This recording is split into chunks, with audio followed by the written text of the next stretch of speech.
ওয়ারিশান সম্পত্তি ভাগবণ্টন না হলে করণীয় কি বিস্তারিত জেনে নিন। ওয়ারিশান সম্পত্তি ভাগবণ্টন না হলে সকল ওয়ারিশদের নামে যৌথভাবে বা প্রত্যেকের নিজ নিজ অংশ অনুযায়ী নামজারি করতে পারবেন না, যদি না বণ্টননামা দলিল থাকে। তবে বণ্টননামা দলিল ছাড়াই সকল ওয়ারিশদের নামে উত্তরাধিকার অনুযায়ী নামজারি করা সম্ভব। কিন্তু এতে কোনো ওয়ারিশ নির্দিষ্ট চৌহদ্দি না পাওয়ায় জমি বিক্রি করতে পারবেন না। এই পদ্ধতিতে নামজারি করতে চাইলে আপনাকে একটি ওয়ারিশ সনদপত্র সংগ্রহ করতে হবে। নামজারিকরণ প্রক্রিয়া। নাম্বার 1, ওয়ারিশ সনদপত্র সংগ্রহ। প্রথমে মৃত ব্যক্তির ওয়ারিশ সনদপত্র সংগ্রহ করতে হবে। নাম্বার 2, ভূমি অফিসে আবেদন করা।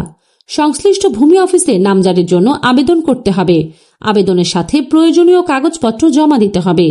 প্রয়োজনীয় কাগজপত্র: ওয়ারিশ সনদপত্র, জমির পূর্ববর্তী মালিকানার দলিলাদির ফটোকপি, আবেদনকারীর জাতীয় পরিচয়পত্র বা জন্ম নিবন্ধনের কপি, আবেদনকারীর পাসপোর্ট সাইজের ছবি এবং একটি রেজিস্ট্রেশনকৃত মোবাইল নম্বর, যে নম্বরে ভূমি অফিস থেকে SMS পাঠানো হবে। আইনি পরামর্শ বা তথ্য জানতে আমাদের ফলো করুন।